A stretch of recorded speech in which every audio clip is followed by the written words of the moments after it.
Mom? Mom? This is our new home.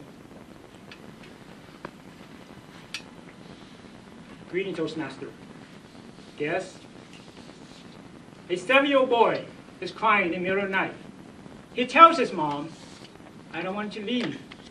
His mom says, son, we need to leave our home. When life is dark, we need to hold on to our dream.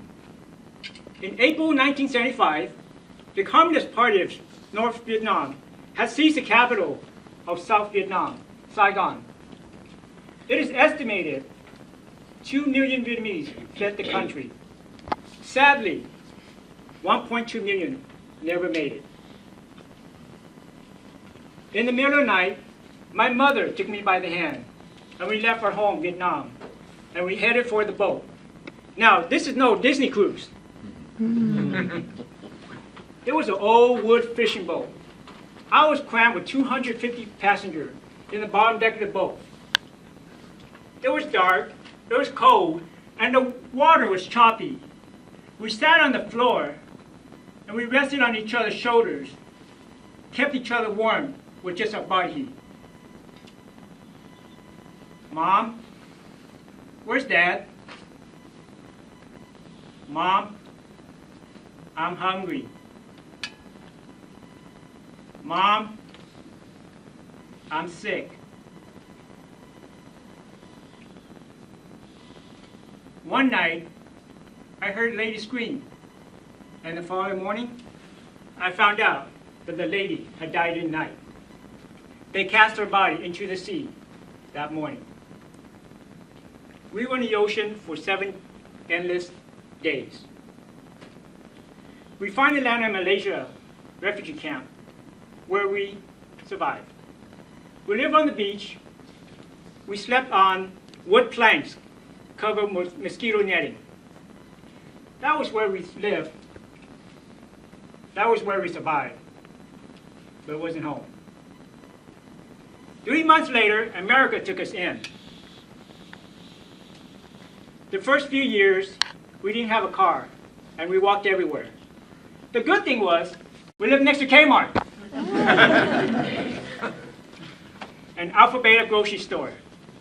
Life in Oxnard, California was the place I learned about poverty and hard labor.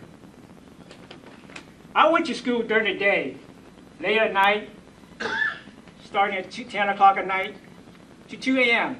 I helped Mom sew garments. It's not child labor if it's your own child. This went on for hours, days, weeks, months, and even years. At 16 years old, I was tired of being poor. I never want to be poor again. I started to create my dream. I used deductive reasoning to determine what I was going to do with my life. I like cars, bodybuilding, and health science. Cars, well, I just don't want to go home dirty. Bodybuilding, delusional. My teacher, Mr. Raffaelli, told me about chiropractic school.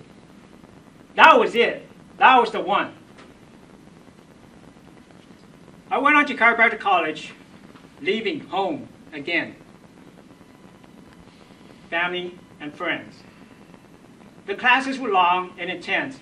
Every waking hour was taken up by studying or class. We learned a whole new language, a great deal of science, and a lot of remembering. On my first oil quiz, I cried because I didn't know the answer.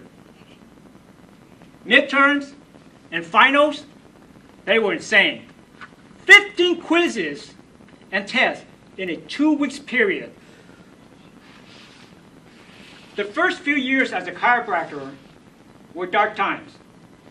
To promote my business, I used guerrilla marketing. I would be in front of Walmart, offering blood pressure screening, swamp meet, and even solicit door to door. And then one day, it happened. I couldn't believe what I saw in front of me. See, in chiropractic school, I saw my dream. I wanted a home office building, and there it was, my dream office. Now this office is 4 times the size and 4 times the cost. I was scared. Some of us are content with holding on to a dream, but the test is how many of us have the courage to live our dream. I consulted my mom's best friend, Henry, the go-to guy. You know, my Henry? The guy that everyone goes to? That's my Henry. He said something I'll never forget. Bạn đã học, bây giờ bạn phải làm. What did he say? He said, you have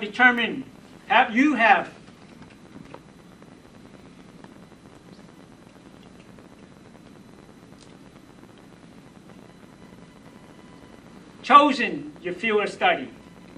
Now you must do. The office has been for sale for 1 year. It failed at ESCO 3 times. I started to believe that this dream was going to happen. I called the listing agent to make an appointment. The agent asked me, what do you think? I think it's sold. For the last 20 years, my business has thrived. I realized my life was altered by the boat journey. I am thankful for my life. I want to give back to humanity. Be of service. And be the best version of me. My story of hope and faith is just one that proves that dreams can come true. My challenge to you is to live your dream. Mom, this is our new home.